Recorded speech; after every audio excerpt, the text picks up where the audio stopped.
He has been hailed as the president who steered Kenya unprecedented political stability despite the murmurs that hung around his presidency. But the Kenyan society suffered greatly during President Daniel Moi's 24-year rule, the impact of which continues to ravage the nation in what has become historical injustices. The culture of corruption got inculcated in the civil service, with favours both material and in kind defining the politics of a young nation. Our very own Sam Gituku looks into some of the vices that got a footing in the 24 long years that have come to define the political culture of the day.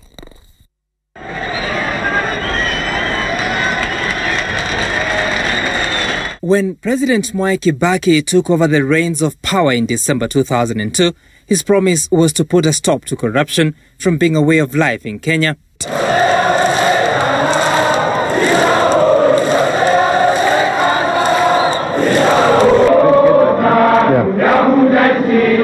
While corruption scandals continue to be reported to date, perhaps of higher magnitude, the culture stems back to the Kanu days soon after independence. And during President Daniel Moi's regime, the culture of underhand dealings that started during the initial Kenyatta government took root, many of them never reported, the culture of tokenism becoming synonymous with generosity. Many senior government officials became rich in office, owning large tracts of land and property, mainly unexplained. Financially, though, it is the Golden Bag scandal that was the major highlight of Moi's presidency. It was in the early 1990s when businessman Kamlesh Patni is claimed to have formed a company alongside former spy chief James Kanyotu, calling the company Golden Bag International Limited.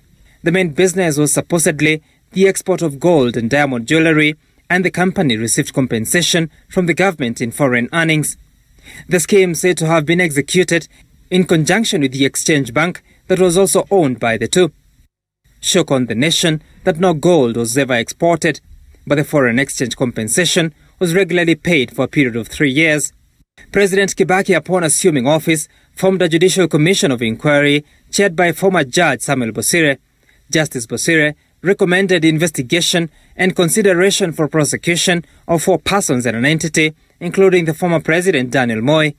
That was never done. The commission also recommended prosecution of 14 individuals, including businessman Kamlesh Patni, former Vice President and Finance Minister Professor George Saitoti, former Treasury PS Wilfred Koinange, former Spy Chief James Kanyotu, Elphas Riongo, who served as CBK Deputy Governor. All the 5 but Patni died before conclusion of their cases. Most politicians groomed during the Moi regime own large tracts of land. During Moi's rule, suspect appropriation of land was almost regularized as habits built during the Kenyatta I regime were polished. Land then and now, measure of wealth. A commission formed by President Kibaki to investigate land injustices found abuse of power in acquisition of land. The commission, chaired by lawyer Paul Ndungu, concluded that several pieces of land were allocated from illegal presidential directives, public land illegally allocated to individuals, taken away from state corporations, public purposes, and even riparian reserves and sites. Land was allocated for political patronage, those perceived as loyal to the system becoming beneficiaries.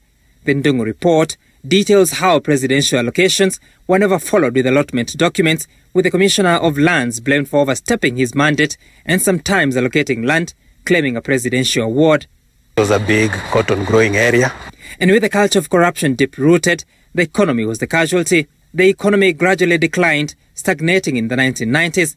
Inflation rose, hitting 46% in 1993, the highest ever, with foreign donors having suspended aid in 1991 given state corruption and mismanagement of the economy.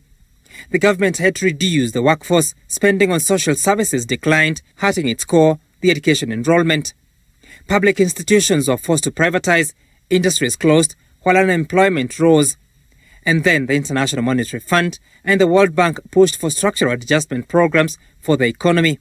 For a start, the government took them up. Threatened by the 1997 general election, the government reneged on the commitments. IMF and World Bank withheld their loans. The country suffered. Cornered, Moi's government reiterated its commitment. Even established the Kenya Anti-Corruption Authority as a sign of commitment to fighting corruption. The fight against graft is still on 2 decades later. Sam Gituku, Citizen TV.